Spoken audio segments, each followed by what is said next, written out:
దేవుడి వాక్యాన్ని అభ్యాసం చేయాలి, లేక దేవుడి వాక్యాన్ని నేర్చుకొని దాన్ని అనుసరించి జీవించాలి. ఈ జీవించాలంటే ఆ వ్యక్తి యొక్క జీవితంలో కొన్ని ఉండకూడదు, కొన్ని మానివేయాలి. ఏంటి అంటే ఇక్కడ మనకి పేతురు చెబుతున్నాడు. సమస్తమైన దుష్టత్వాన్ని మానేయాలి 1, సమస్తమైన కపటాన్ని మానేయాలి 2, 3 వేషధారణ మానేయాలి, 4 అసూయని మానేయాలి, 5 సమస్త దూషణ మాటలను మానేయాలి.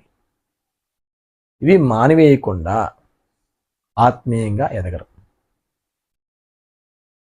ఒక క్రైస్తవుడు ఆత్మ సంబంధంగా ఎదగలనేటువంటి ఆలోచన, ఆసక్తి కలిగి ఉన్నప్పుడు చెడు స్వభావాన్ని విడిచిపెట్టాలి.